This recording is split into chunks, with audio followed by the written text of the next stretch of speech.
ನಮಸ್ಕಾರ. ನನ್ನ ಹೆಸರು ಚಿನ್ನ ಅಂತ ಕರೀತಾರೆ. ನಾನು ಮೂಲತಃ ಚೆನ್ನೈ ಮೂಲದವನಾಗಿರ್ತೇನೆ. ಕಾರಣ ನಾನು 1994ರಲ್ಲಿ ನಾನು ಧರ್ಮಸ್ಥಳ ಶ್ರೀ ಕ್ಷೇತ್ರ ಮಂಜುನಾಥ ಸ್ವಾಮಿ ಸನ್ನಿಧಾನದಲ್ಲಿ ಸೇವೆಗೆ ಅಂತ ಹೇಳಿ ಬಂದವ. ಶ್ರೀ ಕ್ಷೇತ್ರ ಸನ್ನಿಧಾನದಲ್ಲಿ ನೇತ್ರಾವತಿ ಸ್ನಾನಘಟ್ಟದಲ್ಲಿ ನನಗೆ ರೂಮನ್ನು ಕೊಟ್ಟು ಕೆಲಸಕ್ಕೆ ಇಟ್ಕೊಂಡಿರ್ತಾರೆ. ನಾನು ಕೆಲಸ ಮಾಡ್ತಾ ಇರ್ತೇನೆ. ನಾನು ಈ ಮೂಲಕ ತಿಳಿಸೋದೇನೆಂದರೆ, ನ್ಯಾಯಾಧೀಶರಿಗೂ, ನ್ಯಾಯಪೀಠ ಅಥವಾ ನಮ್ಮ ಮುಖ್ಯಮಂತ್ರಿಗಳು, ಪ್ರಧಾನಮಂತ್ರಿಗಳು ಅಲ್ಲ, ಪೊಲೀಸ್ ಅಧಿಕಾರಿಗಳಿಗೆ ನಾನು ಈ ಮೂಲಕ ತಿಳಿಸೋದೇನಂತಂದರೆ, ಒಂದು ಸತ್ಯವನ್ನು ನಾನು ಹೇಳಲಿಕ್ಕೆ ಇಚ್ಛೆ ಪಡ್ತೇನೆ. ನನ್ನ ಪ್ರಾಣಾಭಯದಿಂದ ನಾನು ಊರು ಬಿಟ್ಟು ಹೋಗಿರ್ತೇನೆ. 2015-16ರಲ್ಲಿ ನಾನು ಊರು ಬಿಟ್ಟು ಹೋಗಿರ್ತೇನೆ. ಕಾರಣ ಏನಂತ ನಾನು ಇನ್ಮೇಲೆ ಹೇಳ್ತೇನೆ ವಿಷಯ. ಕಾರಣ ಉದಾಹರಣೆಗೆ ಈ ಸೌಜನ್ಯ ಕೇಸ್ಗೋಸ್ಕರ ನಾನು ಹೋಗಿರ್ತೇನೆ. ಆದರೆ ಇದಕ್ಕೆ ಮುಂಚೆ ಇಲ್ಲಿ ಏನು ನಡೀತು ಅಂತಂದರೆ, ನನಗೆ ಈ ಹೆಣಗಳನ್ನ ಊತಾಕೋದು ನನ್ನ ಕೆಲಸ ಆಗಿರ್ತದೆ. ಎಲ್ಲಿ ಅಂದ್ರೆ ನೇತ್ರಾವತಿ ಸ್ನಾನಘಟ್ಟ ಇರ್ಬೋದು, ಧರ್ಮಸ್ಥಳ ಸುತ್ತವಟ್ಟಾರ ಎಲ್ಲಿ ಹೆಣ ಬೀಳ್ತದೆ ಅದನ್ನೆಲ್ಲ ನಾನು ಊತಾಕೋದು ನನ್ನ ಕೆಲಸ. ಆದರೆ ನಾನು ಅದು ಪ್ರತಿನಿತ್ಯ ಮಾಡ್ತಾ ಇರ್ತೇನೆ. ಬೆಳಿಗ್ಗೆ ಒಂದೇನೋ ಊತಾಕಿದ್ರೆ ಮಧ್ಯಾಹ್ನ ಒಂದೇನೋ ಸಿಗುತ್ತೆ, ಇಲ್ಲಾಂದರೆ ಸಂಜೆ ಒಂದೇನೋ ಸಿಗುತ್ತೆ. ಬಟ್ ಈ ಹೆಣಗಳನ್ನು ಊತಾಕಿ ನಾನು ಬೇಸತ್ತಿ ಹೋಗಿರ್ತೇನೆ. ಆ ಊತಾಕ್ಲಿಲ್ಲ ಅಂತಂದಾಗ ನನ್ನ ಮನೆಗೆ ರೂಮ್ಗೆ ಬೀಗ ಹಾಕ್ತೇನೆ ಅಂತ ಬೆದರಿಕೆ ಮಾಡ್ತಾರೆ. ಆಗೋಸ್ಕರ ನಾನು ಅದನ್ನೆಲ್ಲ ಅನುಸರಿಸಿ ಮಾತಾಡಿಕೊಂಡು ಮಾಡ್ತಾ ಇರ್ತೇನೆ. ಈಗ ನಾನು ಇದು ಯಾಕೆ ಹೇಳ್ತೇನೆ, ನನ್ನ ಆತ್ಮತೃಪ್ತಿಗೋಸ್ಕರ ಇದನ್ನು ಹೇಳ್ತಕ್ಕೆ ಇಷ್ಟಪಡ್ತಾ ಇದ್ದೇನೆ. ಯಾರ ಬಲಾತ್ಕಾರದಲ್ಲಿ ಇಲ್ಲ. ಯಾಕಂದರೆ ಈ ಸೌಜನ್ಯ ಕೇಸು ದೊಡ್ಡ ಮಟ್ಟದಲ್ಲಿ ಹೋರಾಟ ನಡೀತಾ ಇರೋದ್ರಿಂದ ನಾನು ಟಿ ವಿಯಲ್ಲಿ ನೋಡಿ ಮುಂದೆ ಬಂದು ಹೇಳ್ಬೇಕಂತ ನಾನು ಇಷ್ಟಪಟ್ಟು ಬಂದಿರ್ತೀನಿ. ಆತ್ಮತೃಪ್ತಿಗೋಸ್ಕರ ಹೇಳೋಣ ಅಂತ. ಯಾಕಂದರೆ ಕೆಲವು ಸತ್ಯಾಸತ್ಯತೆಗಳು ಗೊತ್ತಿಲ್ಲದೇ ಇರ್ಬೋದು. ಆದರೆ ನನ್ನ ಮೂಲಕ ತಿಳಿದದನ್ನು ನಾನು ಹೇಳ್ಬಿಡೋಣ ಅಂತ ಈ ಮೂಲಕ ಬಂದಿದ್ದೇನೆ. ಕಾಲಕ್ರಮೇಣ ನಾನು ಬಂದ ವಸ್ತ್ರಲ್ಲಿ ನನಗೆ 25 ರೂಪಾಯಿ ಸಂಬಳ. ಸ್ಟಾರ್ಟಿಂಗಲ್ಲಿ 25 ರೂಪಾಯಿ ಸಂಬಳವನ್ನು ತಿಂಗಳ ನನಗೆ ರಬ್ಬರ್ ಬ್ಯಾಂಡ್ ಹಾಕಿ ಒಂದು ಬುಟ್ಟಿಯಲ್ಲಿ ಇಟ್ಕೊಳ್ತಿದ್ರು. ಅದರಿಂದ ತೆಗೆದು ನಮ್ಮ ಕೈಗೆ ಬಿಸಾಡ್ತಿದ್ರು. ಕಾರಣ ನಾವು ಕಸ ತೆಗೆಯೋರು, ಹೆಣ ಮಣ್ಣು ಮಾಡೋರು, ಈ ಥರ ಕೀಲ ಮಟ್ಟದ ಕೆಲಸ ಮಾಡೋದ್ರಿಂದ ಕೈಯಲ್ಲಿ ಕೊಡ್ತಿರಲಿಲ್ಲ. ಹೀಗೆ ಬಿಸಾಡ್ತಿದ್ರು, ಈಗ ಇಟ್ಕೊಳ್ತಿದ್ವಿ ಅಷ್ಟೇ. ಕಾರಣ ಆಗ ಸ್ಟಾರ್ಟಿಂಗಲ್ಲಿ ಡಾಕ್ಟರ್ ಪೂಜ್ಯ ವೀರೇಂದ್ರ ಹೆಗ್ಗಡೆ ಅವರೇ ಅಂಬಾಸೆಡರ್ ಕಾರಲ್ಲೇ ಓಡಾಡ್ತಾ ಇದ್ರು. ಅಂಬಾಸೆಡರ್ ಕಾರಲ್ಲೇ ಬರ್ತಿದ್ರು, ಹೋಗ್ತಿದ್ರು. ನೇತ್ರಾವತಿ ಎಲ್ಲ ರೌಂಡ್ಸ್ ಬರ್ತಿದ್ರು, ಹೋಗ್ತಿದ್ರು. ಅವರು ಬಂದಾಗೆಲ್ಲ ನಾವು ಅಡ್ಡ ಬಿದ್ದು ಕೈ ಮುಗಿತಿದ್ವಿ, ಕಾಲಿಗೆ ಬಿದ್ದು ಹೇಳ್ತಿದ್ವಿ, ಎಲ್ಲ ಸೇವೆ ಮಾಡ್ತಾ ಇದ್ವಿ. ಚಂದದಲ್ಲಿ ಕೆಲಸ ಮಾಡ್ತಾ ಇದ್ವಿ. ಕಸ ಗುಡಿಸೋದು, ಬೆಂಕಿ ಕೊಡೋದು, ಕಸವನ್ನೆಲ್ಲ ಸುಟ್ಟಾಕೋದು, ಈ ಥರ ಕೆಲಸ ಮಾಡಿಕೊಂಡು ಜನಸೇವೆ ಮಾಡಿಕೊಂಡು ನಾವು ಇದ್ವಿ ಪ್ರತಿನಿತ್ಯ. ಇರಬೇಕಾದ್ರೆ ಒಂದು ಸಂಕಟ, ಈ ಹೆಣಗಳನ್ನ ಊತಾಕೋದು ತುಂಬ ಬೇಸರದ ಕೆಲಸ. ನನಗೆ ಬೇರೆ ಪಾರೆ ಕಲ್ಲು ಮಣ್ಣು ಹೊರೋದು ಕೆಲಸ ಕೊಟ್ಟಿದ್ರು ಮಾಡ್ತಿದ್ದೆ. ಈ ಹೆಣ ಊತಾಕೋ ಕೆಲಸ ಕೊಡೋದು ತುಂಬ ತೃಪ್ತಿ. ನಾನು ಹೆಣವನ್ನು ಊತಾಕಿ ಮನೆಗೆ ಹೋಗ್ಬೇಕಾದ್ರೆ ತುಂಬ ಕಷ್ಟ. ಮಕ್ಕಳಿಗೆ ಹುಷಾರಿಲ್ಲದೆ ಆಗೋದು, ಜ್ವರ ಬರೋದು, ಇದೆಲ್ಲ ಆಗ್ತಿತ್ತು. ಮತ್ತು ಹೇಗೋ ಮಾಡ್ತಾ ಕಾಲ ಕಳೀತಾ ಹೋಗ್ತಾ ಇದ್ದೆ. ಯಾಕಂದರೆ ನಮ್ಮ ಕೆಲಸವೇ ಹೆಣ ಊತಾಕೋದು. ಆದ್ದರಿಂದ ನಾವು ಅದನ್ನು ಊತಾಕಿ ಅಂತ ಹೇಳಿದ ತಕ್ಷಣ ನಾವು ಊತಾಕಿರ್ತೇವೆ. ರಾಜೇಶನ್ ಮ್ಯಾನೇಜರ್ ಹೇಳಿದ ಕೂಡಲೇ ನಾವು ಆ ಕೆಲಸ ಮಾಡಿರ್ತೇವೆ. ಇವರು ಇದನ್ನು ತಂದು ರಾಜೇಂದ್ರ ದಾಸ್ ಅನ್ನೋರು ಮ್ಯಾನೇಜರು ವಿಠಲ್ನ ಮೇಲೆ ಕಟ್ಟಿ ಇಡಲಿಕ್ಕೆ ನಮ್ಮ ಹತ್ರ ಒಂದು ಕತೆ ಹೇಳ್ತಾರೆ. ಅವನು ಹೋಟ್ಲಲ್ಲಿ ಮೂಟೆ ಕಟ್ಟಿ ಇಟ್ಟಿದ್ದ, ಅವನೇ ಕೊಂದಾಕಿದ್ದ, ನಾವು ಊತಾಕಿದ್ವಿ ಅಂತೇಳಿ ವಿಠಲ್ನ ಮೇಲೆ ಹೇಳಿಬಿಡಿ, ನಾವು ಯಾವುದೇ ಹೋಟೆಲ್ ಕರೆದು ಕೇಳಿದಾಗ ಆ ಥರ ಹೇಳಿ ಅಂತೇಳಿ ನಮ್ಮನ್ನು ಹೇಳ್ತಾರೆ. ಹಾಗೆ ಹೇಳುವಾಗ ನಾವು ಯೋಚನೆ ಮಾಡ್ತೀವಿ. ಮನೆಗೆ ಬಂದು ಮಕ್ಕಳು ಹೆಂಡತಿ ಮಕ್ಕಳಲ್ಲಿ ಯೋಚನೆ ಮಾಡುವಾಗ ಇವರು ಕಾಸು ಕೊಡುವಾಗ ನಾವು ಈಸ್ಕೊಳ್ಳಿಕ್ಕೆ ನಾವು ಇರಲಿಕ್ಕಿಲ್ಲ, ನಮ್ಮನ್ನು ಒಳಗೆ ತಳ್ಳುವ ಐಡಿಯಾ ಮಾಡ್ತಾರೆ. ಬಲುಪಸಿ ಆಗಲಿಕ್ಕೆ ನಾವು ರೆಡಿ ಇಲ್ಲ. ನಾವು ಭಿಕ್ಷೆ ಎತ್ತಿದ್ರು ಎಲ್ಲಿಯಾದರೂ ಹೋಗಿ ಜೀವನ ಮಾಡುವ ಅಂತ ಹೇಳಿ ಒಂದು ನಿರ್ಧಾರ ಮಾಡಿ ನನ್ನ ಅಕ್ಕ ಭಾವ ನಾವೆಲ್ಲ ಒಂದು 4 ಜನರು ಸೇರಿ ನಾವು ಊರಿಗೆ ಹೊರಡ್ತೇವೆ. ನಮ್ಮ ಊರಿನಲ್ಲಿ ಯಾವುದಾದ್ರೂ ಕೆಲಸ ಮಾಡ್ಕೊಂಡು ಹೋಗ್ತೇವೆ, ನಮಗೆ ಊರಿನಲ್ಲಿ ಇಷ್ಟ ಇರಲಿಕ್ಕೆ ಹೋಗ್ತೇವೆ ಅಂತೇಳಿ ಹೊರಡಬೇಕಾದ್ರೆ ನಮಗೆ ಒಂದು ಜೀವನ ಮೂಲ ಅಂತ ಹೇಳಿ ಒಂದು ಮೂಲ ವೇತನ ಅಂತ ಕಾಸು ಇಟ್ಕೊಳ್ತಾರೆ ಸಂಬಳದಲ್ಲಿ ಕೊಡಬೇಕಾದ್ರೆ. ಅದು ಒಂದು 25 ವರ್ಷ ಕೆಲಸ ಮಾಡಿದ್ರಿಂದ ನಮಗೆ 3.5 ಲಕ್ಷ ಅಮೌಂಟ್ ಕೊಡಲಿಕ್ಕೆ ಇರ್ತದೆ. 3.5 ಲಕ್ಷದಲ್ಲಿ ನಮಗೆ ಒಂದು 50,000 ಕೊಟ್ಟು ನಮ್ಮನ್ನು ಲೆಟ್ರ್ ಬರೆಸ್ಕೊಳ್ತಾರೆ. ನೀವಾಗೆ ಹೋಗೋದು ಅಂತೇಳಿ. ನಾವಾಗೆ ಹೋಗುವಾಗೆ ಲೆಟ್ರ್ ಬರೆದು ಸೈನ್ ಮಾಡಿಸಿ ನಮ್ಮನ್ನು ಕಳಿಸಿಬಿಡ್ತಾರೆ ಅಲ್ಲಿಂದ. ಯಾಕಂದರೆ ಮೇಲ್ನೋಟಕ್ಕೆ ನಾವು ಏನೇ ತಿಳ್ಕೊಂಡ್ರು ಅಲ್ಲಿ ಏನು ನಡೀತದೆ ಅಂತ ಗೊತ್ತಾಗಲ್ಲ. ಯಾಕಂದರೆ ನಾನು ಹೆಣಗಳು ಊತಾಕೋದು ಈ ಥರ ಚಟುವಟಿಕೆ ಮತ್ತು ಏನಾದರೂ ಗಲಾಟೆ ಆದಾಗ ಅವರೊಟ್ಟಿಗೆ ಸೇರಿಕೊಳ್ಳೋದು ಎಲ್ಲ ಕೆಲಸ ಮಾಡೋದ್ರಿಂದ ನನಗೆ ಫುಲ್ ಫ್ರೀಯಾಗೇ ಬಿಟ್ಟಿರ್ತಾರೆ. ನಾನು ದೇವಸ್ಥಾನದಲ್ಲಿ ಹೋಗೋದು ಅಲ್ಲಿ ಇಲ್ಲಿ ಏನು ಕೆಲಸ ಮಾಡಿದ್ರು ನಾನು ಎಲ್ಲ ಕಡೆ ಅಲೌಡ್ ಇರುತ್ತೆ ನನಗೆ. ಹಾಗಾಗಿ ಈಗ ಮಾಡ್ತಾ ಇರಬೇಕಾದ್ರೆ ಅಲ್ಲಿ ಹೆಣಗಳು ಬೀಳ್ತಾ ಇದ್ವು ಅಂತಂದರೆ ಸುಮ್ಮನೆ ಒಂದು ಬೀಳ್ತಾ ಇರಲಿಲ್ಲ. ಹೆಣ್ಮಕ್ಳು ಅತಿ ಹೆಚ್ಚಿನ ಸಂಖ್ಯೆಯಲ್ಲಿ ಅವರೇ ಸಾಯ್ತಾ ಇದ್ರು ಹೆಣ್ಮಕ್ಳು. ಕಾರಣ ಚಡ್ಡಿ ಇರಲಿಲ್ಲ, ಒಳಗಡೆ ಚಡ್ಡಿ ಇರಲಿಲ್ಲ, ಮೇಲ್ಗಡೆ ಪೆಟಿಕೋಟ್ ಮಾತ್ರ ಇರ್ತಾಯಿತ್ತು, ಡ್ರೆಸ್ ಮೇಲೆ ಡ್ರೆಸ್ ಇರ್ತಿರ್ಲಿಲ್ಲ. ಮತ್ತು ಸಾಲೆ ಬುಕ್ಕು ಈ ಥರ ಕೆಲವೊಂದು ಜಾಗದಲ್ಲಿತ್ತು. ಅದನ್ನು ನಾವು ಗುಂಡಿಲೇ ಹಾಕಿ ಮಣ್ಣು ಮಾಡಿದ್ದೀವಿ. ಕಾರಣ ಅಂದರೆ ಕೆಲವೊಂದು ಡೆಡ್ ಬಾಡಿಗಳಿಗೆ ಪೊಲೀಸ್ನವರೇ ಬರೋದಿಲ್ಲ. ಯಾಕಂದರೆ ಇವರು ಮಾಹಿತಿ ಕಚೇರಿ ಸಿಬ್ಬಂದಿಯವರು ಹೇಳಿ ಕಳಿಸಿದರೆ ಮಣ್ಣು ಮಾಡಿ ಬರಬೇಕು ನಮ್ಮ ಕೆಲಸ. ಅವ್ರು ತೋರಿಸಿದ್ದು ನಾವು ಮಾಡೋದು ಅಷ್ಟೇ ನಮ್ಮ ಕೆಲಸ. ಯಾಕಂದ್ರೆ ನಾವು ಮಾಡಲಿಲ್ಲ ಅಂದರೆ ನಮಗೆ ಅವರು ಬೈತಾ ಇರ್ತಾರೆ. ಯಾಕಂದರೆ ರೂಮ್ ಬೀಗ ಹಾಕ್ತೀವಿ, ಹಾಗೆ ಟಾರ್ಚಲ್ಲಿ ಇರ್ತದೆ. ನಮ್ಮ ಕೆಲಸ ಅದಾಗಿರೋದ್ರೆ ನಮ್ಗೆ ಮುಗಿದ್ರೆ ಸಾಕು, ನಾವು ನೆಮ್ಮದಿಯಾಗಿರ್ಬೋದು ಅಂತೇಳಿ ನಾವು ಹೋಗಿ ಗುಂಡಿ ತೆಗೆಯೋದು, ಮಣ್ಣು ಹಾಕೋದು, ಬರೋದು ನಮ್ಮದು ಈ ಕೆಲಸ. ಹಾಗಾದರೆ ಕೆಲವೊಂದು ರಸ್ತೆ ಬದಿಯಲ್ಲಿ ಅಲ್ಲಿ ಇಲ್ಲೆಲ್ಲ ತುಂಬ ಹಾಕಿದ್ದೇನೆ. ಯಾಕಂದರೆ ಎಲ್ಲೆಲ್ಲಿ ಹೆಣ ಹಾಕಿದ್ದೇನೆ ಅಂತ ನನಗೇನೆ ಗೊತ್ತು. ಹೆಣ ಹಾಕಿದವ ನಾನು ಅದನ್ನು ತೋರಿಸ್ಲಿಕ್ಕೆ ಮುಂದೆ ಬರ್ತೀನಿ. ಕಾರಣ ಏನಂದರೆ ಈಗ ಈ ಸೌಜನ್ಯ ಕೇಸಿಂದ ಅದನ್ನೆಲ್ಲ ತೆಗಿತಾರೆ ಅಂತ ವಿಷಯ ತಿಳ್ಕೊಂಡೆ. ಹಾಗೆ ತಿಳ್ಕೊಂಡು ನಾನು ಊತ ಹಾಕಿದ್ದನ್ನು ನಾನೇ ತೋರಿಸುವ ಮುಂದೆ ನಿಂತು. ಯಾಕಂದ್ರೆ ನಾನೇ ಊತ ಹಾಕಿದ್ದಲ್ವ, ನನಗೆ ಆ ಜಾಗ ಎಲ್ಲ ಗೊತ್ತಿದೆ, ತೋರಿಸುವ ಅಂತ ನಾನೊಂದು ಈ ಮೂಲಕ ತಿಳಿಸೋಕೆ ಇಷ್ಟಪಡ್ತೀನಿ. ಮತ್ತು ಇನ್ನೊಂದೇನಪ್ಪ ಅಂತಂದರೆ ಅಲ್ಲಿ ದೊಡ್ಡ ವಿಷಯ ಒಂದು ನಡೀತು ಈ ಸೌಜನ್ಯ ಕೇಸಿನಿಂತ ಮುಂಚೆ. ಅದು ಜನಗಳಿಗಿಂತ ಪೊಲೀಸ್ನವ್ರಿಗೆ ಗೊತ್ತಿಲ್ಲ. ಕಾರಣ ಏನಂದರೆ ಅಲ್ಲಿ ಒಬ್ಬರು ಆನೆ ಮಾವುತರಿದ್ದರು. ಆನೆ ಮಾವುತ ನಾರಾಯಣ ಸಪಾಳಿ ಅಂತ ಇದ್ದರು. ಯಮನ ಗಂಗಾ ಅಂತ ಒಬ್ಬರಿದ್ದರು. ಅವರ ತಂಗಿನ ರಾಜೇಂದ್ರ ರೈ ಅಂತ ಒಬ್ಬರು ಗಾರ್ಡನ್ ಸೂಪರ್ವೈಸರು. ಅವರು ತುಂಬಾ ಲೈನ್ ಹೊಡಿತಾಯಿದ್ರು, ನನ್ನ ಮುಂದೆನೇ ಲೈನ್ ಹೊಡಿತಾಯಿದ್ರು. ಕಾರಣ ನಾನು ಅದನ್ನು ಕಂಡುಕೊಳ್ಳಲ್ಲ. ಯಾಕಂದ್ರೆ ಅವರು ಒಬ್ಬರು ಸೂಪರ್ವೈಸರೇ ಈ ಥರ ಮಾಡ್ತಾರೆ. ನಾವು ಕಸ ಗುಡಿಸೋರು, ನಮಗೆ ಅದಕ್ಕೆ ಸಂಬಂಧ ಇಲ್ಲ. ಏನು ಎಟ್ಟಿದ ವಿಷಯ, ಅವಳಿಗೆ ಮದುವೆ ಆಗಿಲ್ಲ, ಹಾಗೆ ಹೀಗೆ ಈಯಾಡಿಸೋದು, ನಮ್ಮ ಇದರಲ್ಲೆಲ್ಲ ಹೇಳ್ಕೊಳ್ಳೋದು, ಮತ್ತು ಗಾರ್ಡನಲ್ಲೆಲ್ಲ ಅವಳನ್ನು ಚೂಡಾಯಿಸೋದೆಲ್ಲ ಮಾಡ್ತಾಯಿದ್ರು. ಅವಳು ಕೆಲಸ ಸಿಮೆಂಟ್ ಕಲಿಸ್ಕೊಡೋದು, ಈ ಗಾರೆ ಮೇಸ್ತ್ರಿ ಹೆಲ್ಪರ್ ಕೆಲಸ ಮಾಡ್ಕೊಂಡಿದ್ಲು. ನಾರಾಯಣ ಸಪಾಳಿನ ದೇವಸ್ಥಾನಕ್ಕೆ ಬರ್ತಾ ಇದ್ದ, ಅಲ್ಲಿ ಅಶ್ವತ್ಥ ಕಟ್ಟೆಯನ್ನು ಸುತ್ತಾ ಇದ್ದ. ನಮಗೆ ಗೊತ್ತಿಲ್ಲ. ನಾವು ಏನು ತಿಳ್ಕೊಂಡ್ವಿ ಅಂದರೆ ಮ್ಯಾನೇಜರ್ ಹೇಳೋದು, ಅವನನ್ನು ಅವನನ್ನು ಹೊಡೆದು ಓಡಿಸು ಅಂತ. ನಾವು ಮತ್ತು 4 ಜನ ರೂಮ್ ಬೈನವರೆಲ್ಲ ಹೋಗೋದು, ಸರಿ ಹೊಡೆಯೋದು, ಕಾಲು ಮಂಡಿಗೆ ಕೇಳೆ ಹೊಡೆಯೋದು, ಸಖತ್ತಾಗಿ ಹೊಡೆದು ಓಡಿಸ್ತಾ ಇದ್ವಿ. ಪಾಪ ಬೈಕು ಓಡ್ತಾ ಇದ್ದ. ಮತ್ತು ರಿಕ್ಷಾದವ್ರು ಹೇಳ್ತಾಯಿದ್ರು, ಅವ ಹುಚ್ಚಲ್ಲ ಮಾರೆ, ಅವ ಇಲ್ಲಿ ಅವನೇ ಆನ ಮಾವುತ, ಅವನದು ಜಾಗ ಎಲ್ಲ ಇದೆ, ಅವ ಇಲ್ಲಿ ಸ್ವಂತ ಮನೆ ಇದೆ ಮಾರೆ, ಅವನನ್ನು ಯಾಕೆ ಓಡಿಸ್ತೀನಿ ಅಂತ ರಿಕ್ಷಾದವ್ರು ಹೇಳುವಾಗ ಮತ್ತೆ ಗೊತ್ತಾಯಿತು ನಮಗೆ ಇವ್ರನ್ನವನು ಅಂತ. ಮತ್ತು ಆನೆ ಮಾವುತ ಅಂತ ಆಗ ಗೊತ್ತು ನಮಗೆ. ಮ್ಯಾನೇಜರ್ ಹೇಳಿದ್ದು ಅವನು ಹುಚ್ಚ, ಅವನನ್ನು ಒಳಗೆ ಬಿಡಬಾರ್ದು, ಓಡಿಸು ಅಂತ ಹೇಳ್ತಿದ್ರು. ನಾವು ಎಷ್ಟೇ ಓಡಿಸಿದ್ರು ಅವನು ಅಶ್ವತ್ಥ ಕಟ್ಟೆಗೆ ಬಂದು ರೌಂಡ್ ಹಾಕೋದು, ಕೈ ಮುಗಿಯೋದೆಲ್ಲ ಮಾಡ್ತಿದ್ದ, ಹೋಗ್ತಿದ್ದ. ಆಗಿರ್ಬೇಕಾದ್ರೆ ಅವರು ರಾಜೇಂದ್ರ ಈ ಗಾರ್ಡನ್ ಸೂಪರ್ವೈಸರು, ಅವರು ಸಹ 2-3 ಸರಿ ಹೊಡೆದಿದ್ದಾರೆ. ಮತ್ತು ನಾವು ತುಂಬ ಸರಿ ಹೊಡೆದಿದ್ದೇವೆ, ನಮ್ಮನ್ನು ಹೊಡೆಸಿದ್ದಾರೆ. ಆಗ ಹೊಡೆಸಿದ್ದು ಈ ಥರ ಫಂಕ್ಷನು ಹೋಗಿ ಬರ್ಬೇಕಾದ್ರೆ ನಾವು ನೋಡಿರ್ತೀವಿ ಅಲ್ಲಿ ದೇವಸ್ಥಾನ KSRTC ಹೊಸ ಬಸ್ ಸ್ಟ್ಯಾಂಡ್ ಹತ್ರ.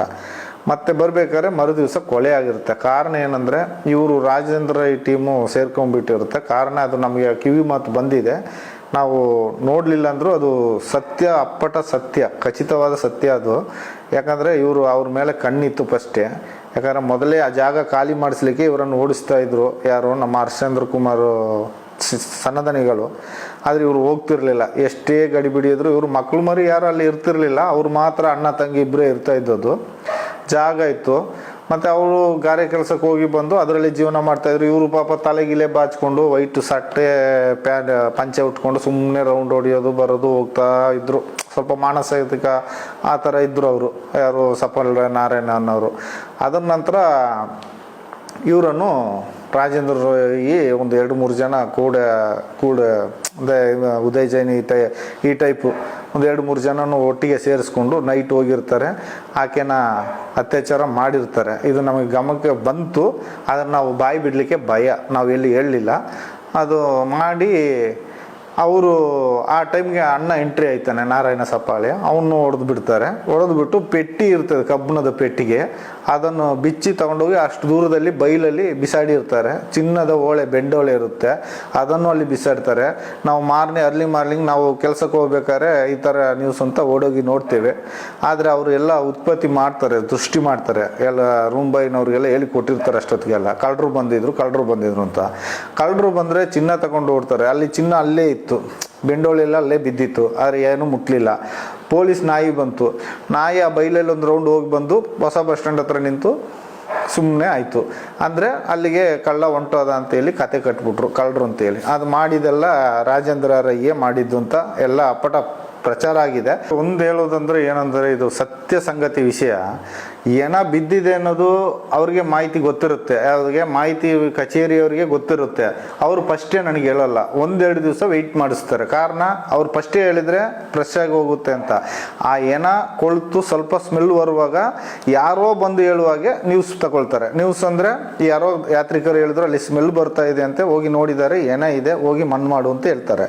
ಅಲ್ಲಿ ಮಣ್ಣು ಮಾಡಲಿಕ್ಕೆ ಹೋಗುವಾಗ ನಮಗೆ ಆ ಬಟ್ಟೆಯನ್ನು ಅರಿದು ತಗೊಂಡು ಬರ್ಲಿಕ್ಕೆ ಹೇಳ್ತಾರೆ. ಅದನ್ನು ಅರಿಲಿಕ್ಕೆ ಅಷ್ಟು ಸ್ಮೆಲ್ ಇರುತ್ತೆ, ಅದನ್ನು ವಾಸ ಮಾಡಲಿಕ್ಕೆ ಆಗೋದಿಲ್ಲ. ಕಾರಣ ನಾವೇನು ಮಾಡ್ತೀವಿ, ಅದನ್ನು ಹಾಗೆ ಗುಂಡಿ ತೆಗೆದು ಮಣ್ಣಿಗೆ ಹಾಕ್ತೇವೆ. ಹಾಕಿ ಪಕ್ಕದಲ್ಲಿ ಯಾವುದಾದ್ರೂ ಒಂದು ಬಟ್ಟೆ ಇದ್ದರೆ, ಆ ನದಿ ಪಕ್ಕದಲ್ಲಿ ಏದೋ ಬಟ್ಟೆ ಇರುತ್ತೆ, ಅದನ್ನು ತಗೊಂಡೋಗಿ ನಾವು ಅಲ್ಲಿಗೆ ಕೊಡ್ತೇವೆ ಪೊಲೀಸ್ನವ್ರಿಗೆ. ಹಾಗೆ ಮಾಡ್ತೀವಿ. ಅಂದರೆ ಪೊಲೀಸ್ನವರು ಅಲ್ಲಿಗೆ ಬಂದು ಸ್ಪಾಟ್ ನೋಡೋದಿಲ್ಲ. ಬಟ್ ನೋಡಿದ್ರು ಅವ್ರು ಏನು ಹೇಳೋಕ್ಕಾಗಲ್ಲ, ನೀವು ಹೊರಗೆ ಏನು ಹೇಳ್ಬೇಡ ಮಾರೆ, ಮಣ್ಣಾಕು ನಿನ್ನಷ್ಟು ನೀನು ಹೋಗು ಅಷ್ಟೇ ಹೇಳ್ತಾರೆ. ಮತ್ತು ಅದೆಲ್ಲ ಮಾಡ್ತಾಯಿದ್ರು. ಇದು ನಡೆದ ಸಂಗತಿ. ಮತ್ತು ಏನಗಳೆಲ್ಲ ನಾವು ಮೊದಲೆಲ್ಲ ಈ ಅಂಬಾಸೆಡರ್ ಕಾರಲ್ಲಿ ತೊಗೊಂಡು ಹೋಗ್ತಾಯಿದ್ವಿ. ಅಂಬಾಸೆಡರ್ ಕಾರಲ್ಲಿ ತೊಗೊಂಡು ಹೋಗ್ಬೇಕಾದ್ರೆ ಒಬ್ಬರು ಡ್ರೈವರ್ ಮುಖ ತೋರಿಸು ಮಾರೆ ನೋಡು ಅಂತ ಹೇಳಿದರು. ನಾನು ಸುಮ್ಮನೆ ಉದಾಹರಣೆಗೆ ಹಿಂದೆಗಡೆ ಬಾನೆಟ್ ಇದಿದೆ ನೋಡಿ, ಅದರಲ್ಲೇ ಹಾಕೋದು ಏನವನ್ನು, ಅದನ್ನು ತೆಗೆದು ತೋರಿಸಿದ್ದಕ್ಕೆ ಪೊಲೀಸ್ನವರು ನನ್ನನ್ನು ಬೈದರು. ನೀನು ಯಾರು ಪರ್ಮಿಷನ್ ಹೇಳಿದೆ, ಯಾಕೆ ಮರಿ ಈಗೆಲ್ಲ ಪಬ್ಲಿಕ್ ಮಾಡ್ತೀಯ, ತೋರಿಸ್ತೀಯ, ನೀನು ತೋರಿಸ್ಬಾರ್ದು ಹಾಗೆ ಅಂತ ಬೈದರು. ಅದು ತೋರಿಸಿದ್ದು ತಪ್ಪು ನಮ್ಮದು. ಯಾಕಂದರೆ ಅದು ಯಾರಾದರೂ ಸಂಬಂಧಿಕರಿದ್ದರೆ ಗೊತ್ತಿದ್ದರೆ ನೋಡಿದ್ರೆ ಯಾರಾದರೂ ಪರಿಚಯ ಹೇಳ್ತಾರೆ ಅಂತ ನಾನು ಮನದಾಳದಿಂದ ತೋರಿಸ್ಬಿಟ್ಟೆ. ಅದು ನನ್ನನ್ನು ಬೈದ್ಬಿಟ್ರು. ಆನಂತರ ಏನಂದರೆ ಸಸ್ಪೆನ್ಸಲ್ಲಿ ಅದು ಡಿಕ್ಕಿಲಿ ಹಾಕೋದು, ಎಲ್ಲಾದರೂ ಒಂದು ಕಾಡು ಪ್ರದೇಶ ಇರೋ ತಕ್ಕ ತೊಗೊಂಡೋಗಿ ಹಾಕೋದು.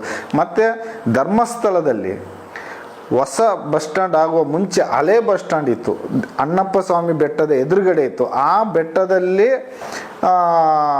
ಕೆಲವು ಭಿಕ್ಷುಕರು ಎಲ್ಲ ಇರ್ತಾಯಿದ್ರು. ಕಾರಣ ಭಿಕ್ಷುಕರು ಧರ್ಮಸ್ಥಳದಲ್ಲಿ ಇದ್ದರೆ ಉದ್ದೇಶ, ಇಲ್ಲಿ ಮ್ಯಾನೇಜ್ಮೆಂಟು ನಮಗೆ ಹೇಳಿದ್ದು, ಧರ್ಮಸ್ಥಳ ಅಂದರೆ ಧರ್ಮದಲ್ಲಿ ಯಾರೂ ಇಲ್ಲ, ಧರ್ಮಸ್ಥಳದಲ್ಲಿ ಭಿಕ್ಷುಕರೇ ಇಲ್ಲ ಅನ್ನುವಂಥ ಭಾವನೆ, ಧರ್ಮಸ್ಥಳಕ್ಕೆ ಬರಬೇಕು ಅನ್ನೋದು ದೇವಸ್ಥಾನದ ಉದ್ದೇಶ, ದೇವಸ್ಥಾನ ನಿರ್ವಾಹ ಇಲ್ಲಿ ದೇವಸ್ಥಾನದ ಆಡಳಿತ ಉದ್ದೇಶ.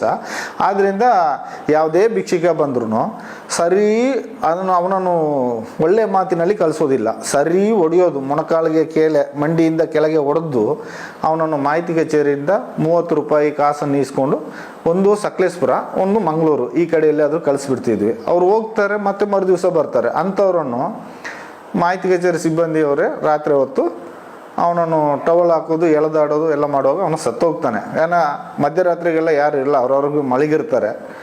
ಅವನನ್ನು ಬೆಳಿಗ್ಗೆ 7 ಗಂಟೆ 8 ಗಂಟೆ ಆಗುವಾಗ ನಾವು ಡ್ಯೂಟಿಗೆ ಹೋಗುವಾಗ ಅಲ್ಲಿ ತರಕಾರಿ ಗಾಡಿ ಇರುತ್ತೆ, ಆ ಗಾಡಿಯಲ್ಲಿ ಅವನನ್ನು ಹಾಕೋದು, ಕೊಟ್ಟು ಆರೆ, ಅದನ್ನು ಗುದ್ಲಿ ಆರೆ ಅಂತ ಹೇಳ್ತೀವಿ ಕನ್ನಡದಲ್ಲಿ, ಇಲ್ಲಿ ತುಳುನಾಡಲ್ಲಿ ಕೊಟ್ಟು ಆರೆ ಅಂತಾರೆ. ಅದನ್ನು ಹಾಕ್ಕೊಂಡು ಒಂದು ಹಳೆ ಬಟ್ಟೆಯನ್ನು ಮೇಲೆ ಮುಚ್ಚಿ ತಗೊಂಡು ಹೋಗಿ ಒಂದು ಕಡೆ ಮಣ್ಣು ಮಾಡೋದು. ಈ ಥರ ಕೆಲಸ ನಾವು ಮಾಡೋದು. ಅದು ಮಣ್ಣು ಮಾಡುವಾಗ ಪೊಲೀಸ್ನವರು ಬರೋದಿಲ್ಲ. ಅವ್ರು ಪೊಲೀಸ್ಗೆ ಇನ್ಫಾರ್ಮೇಷನ್ ಕೊಟ್ಟಾಗಿದೆ, ನೀವು ಹೋಗಿ ಮಾಡಿ ಬನ್ನಿ ಅಂತ ಹೇಳ್ಬಿಡ್ತಾರೆ ಮಾಹಿತಿ ಕಚೇರಿಗೆ. ನಮಗೇನು ಮಣ್ಣು ಮಾಡೋದು ಕೆಲಸ, ಕೊಂಡೋಗಿ ಮಾಡಿ ಬರ್ತೀವಿ. ಈ ಥರ ಕೆಲಸ ದಿನನಿತ್ಯ ನಾವು ಅಲ್ಲಿ ಮಾಡ್ತಾ ಇರ್ತೀವಿ. ನಮ್ಮ ಕೆಲಸ ಉದ್ಯೋಗವೇ ಅದೇ ಇರುತ್ತೆ, ಬೇರೆ ಏನು ಮಾಡೋಕ್ಕಾಗಲ್ಲ. ನನಗೆ ಒಂದು ಆಸೆ ಬಂತು, ಯಾಕಂದರೆ ನಾನೇ ಊತಾಕಿರೋ ಜಾಗ ಇರೋದ್ರಿಂದ ನಾನು ತೋರಿಸುವ ಅನ್ನೋ ಕುತೂಹಲ ಮನಸ್ಸಿಂದ ಕೆಳರ್ತಾ ಇದೆ. ಯಾಕಂದ್ರೆ ನನಗೆ ಏನ ಊತಾಕಿ ಮನಸ್ಸಲ್ಲಿ ಅದೇ ಏನದ ಚಿಂತೆ ಆಗಿಬಿಟ್ಟಿದೆ.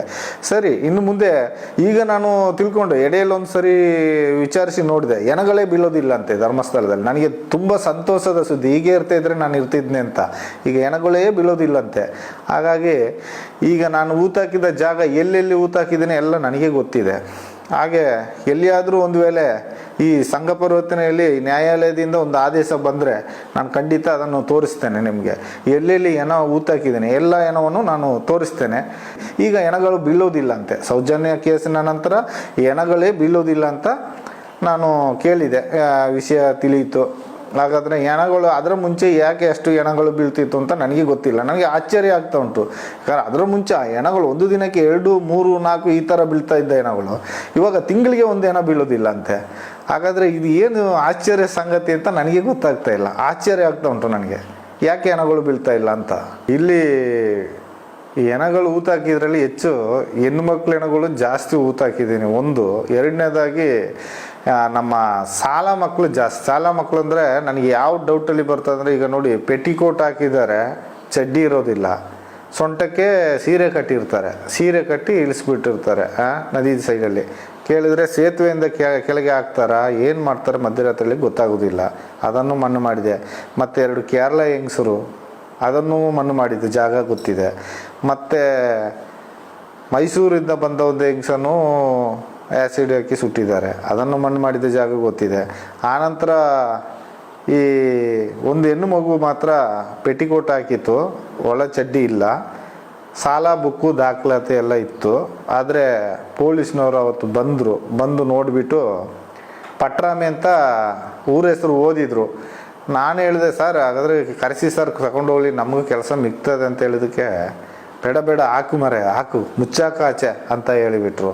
ನಾನು ಆ ಬುಕ್ಕು ಆ ಮಗುವನ್ನು ಅದರಲ್ಲೇ ಹಾಕಿಬಿಟ್ಟೆ. ಆ ಹುಡುಗಿಯನ್ನು ಪಾಪ ಮಣ್ಣು ಮಾಡಿದೆ. ನನಗೆ ಸ್ವಲ್ಪ ಅಕ್ಕಪಕ್ಕ ಟ್ಯಾಪಿಂಗ್ನವರು ಇದ್ದಾರೆ, ಮನೆಯವರು ವಾಸದವರು, ಅವರು ಬಕೆಟ್ ನೀರೆಲ್ಲ ತಂದು ಕೊಟ್ಟು ಸಹಕರಿಸಿದರು. ಕಾರಣ ಏನಂದರೆ ಅವರು ಹೋಗುವ ರಸ್ತೆ ಅದು, ಅದರಿಂದ ಅವರು ಕೊಟ್ಟು ಸಹಕರಿಸಿದರು. ಅದು ಆಗಿ 2-3 ದಿವಸದ ನಂತರ ಈ ನ್ಯೂಸು ಗೊತ್ತಾಗಿದ್ದರಿಂದ ಎಲ್ಲ ಸ್ಮೆಲ್ಲು ಮತ್ತು ಹೊಟ್ಟೆಯನ್ನು ಲೈಟಾಗೆ ಬಗೆದು ಯಾರು ತೆಗೆದು ಮಣ್ಣಿಗೆ ಹಾಕಿ ಹಾಗೆ ಮಣ್ಣು ಮಾಡಿಬಿಟ್ಟೆ. ಕೆಲವೊಂದು ಹೆಣಗಳಿಗೆ ಪೊಲೀಸ್ ಬಂದಿದ್ದಾರೆ, ಕೆಲವೊಂದು ಹೆಣಗಳಿಗೆ ಪೊಲೀಸೇ ಬರೋದಿಲ್ಲ. ಕೆಲವೊಂದು ಹೆಣಗಳನ್ನು ಮಣ್ಣು ಮಾಡಿ ಬರಲಿಕ್ಕೆ ಹೇಳ್ತಾರೆ, ಮಣ್ಣು ಮಾಡಿ ಬರ್ತೇನೆ, ನನ್ನ ಕೆಲಸ ಅದೇ. ಯಾಕಂದರೆ ಇದನ್ನು ನಾನು ಯಾಕೆ ಹೇಳ್ತೀನಿ, ಈ ನ್ಯಾಯಪೀಠಕ್ಕೆ ಯಾಕೆ ಹೇಳ್ತೀನಿ ಅಂತಂದರೆ, ನಾಳೆ ಪೊಲೀಸ್ನವ್ರ ಮುಂದೆ ಹೋಗಿ ನಾನು ಅದನ್ನು ತೆಗೆದು ತೋರಿಸ್ತೀನಿ ಅಂದರೆ ನನ್ನ ಜೀವಕ್ಕೆ ರಕ್ಷಣೆ ಇಲ್ಲ. ಈ ನ್ಯಾಯಪೀಠದಿಂದ ನನಗೆ ರಕ್ಷಣೆ ಕೊಡೋದಾದರೆ ನಾನು ಖಂಡಿತ ಅದನ್ನು ಅಲ್ಲಲ್ಲೇ ನಾನು ತೆಗೆದು ತೋರಿಸ್ತೇನೆ. ನಾನು ಊತಾಕಿದ ಜಾಗವನ್ನು ಅಲ್ಲಲ್ಲೇ ತೆಗೆದು ತೋರಿಸ್ತೇನೆ. ಈ ಕಾರಣ ಯಾಕೆ ಹೇಳ್ತಾ ಇದ್ದೀನಿ ಅಂತಂದರೆ, ಧರ್ಮಸ್ಥಳ ನ್ಯಾಯಾಲಯಕ್ಕೆ ಮೇಲೆ ಇದೆ, ನ್ಯಾಯಾಲಯ ಪೀಠಕ್ಕೆ ಮೇಲೆ ಇದೆ ಅಂತ ನಾನು ಹೇಳೋದು ಅಂತಂದರೆ, ನ್ಯಾಯದ ಮುಂದೆ ಯಾವುದೂ ಇಲ್ಲ. ಆದರೆ ಧರ್ಮಸ್ಥಳದ ಮುಂದೆ ನ್ಯಾಯವನ್ನು ತಗ್ಗುವಂಥ ಪರಿಸ್ಥಿತಿ ಇದೆ. ವೀರೇಂದ್ರ ಹೆಗ್ಗಡೆ ಅವರ ಮಹಿಮೆ ಆಗಿದೆ. ಅವರ ಒಂದು ಚಾಲಕ್ಯತನ, ಕೈ ಚಳಕ ತುಂಬವೇ ಮೇಲೆ ಇದೆ. ಕಾರಣ ನಾನು ಅಲ್ಲಿ 25 ವರ್ಷ ಸರ್ವಿಸ್ ಮಾಡಿದ ಒಂದು ಇದರಲ್ಲಿ ನಾನು ಹೇಳ್ತಾ ಇದ್ದೀನಿ. ಅವರನ್ನು ಇಡೀ ದೇಶದಲ್ಲಿರೋ ಬೇರೆ ವಿಷಯದಲ್ಲಿ ಉದಾಹರಣೆ ತಗೊಂಡ್ರೆ ಅವರನ್ನು ಬಗ್ಗಿಸಲಿಕ್ಕೆ ನ್ಯಾಯಾಧೀಶರಿಂದಲೂ ಸಾಧ್ಯ ಇಲ್ಲ. ಆ ಮಟ್ಟದಲ್ಲಿರುವಾಗ ಇಲ್ಲಿ ಧರ್ಮಸ್ಥಳಕ್ಕೆ ನಾವು ಆಪೋಸಿಟಾಗಿ ನಾವು ಹೇಳೋಕ್ಕಾಗಲ್ಲ. ಆಪೋಸಿಟ್ ಅಂದರೆ ಇದು ನಡೀತಾ ಇರೋದು ಈ ಥರ ಇದೆ ಅಂತ ಹೇಳಿದಾಗಲೇ ನಾನು ಇಲ್ಲದೆ ಆಗ್ತೀನಿ, ನಾನೇ ಕಣ್ಮರೆ ಆಗ್ತೀನಿ. ಆದರೆ ನನ್ನ ಜೀವ ಬೆದರಿಕೆಗೆ ನನ್ನ ಕುಟುಂಬದವರಿಗೆ ನನಗೆ ರಕ್ಷಣೆ ಕೊಡಬೇಕು ಅಂತೇಳಿ ನ್ಯಾಯಾಧೀಶರಲ್ಲಿ ಕೇಳ್ಕೊಳ್ತಾ ಇದ್ದೇನೆ. ಬಟ್ ಏನಾದರೂ ನಾನು ಈ ವಿಷಯ ನಾನು ತೆಗೆದು ತೋರಿಸ್ತೀನಿ ಅಂತ ಗೊತ್ತಾದರೆ ನನ್ನನ್ನೇ ಇಲ್ಲದಾಗೆ ಮಾಡಿಬಿಡ್ತಾರೆ.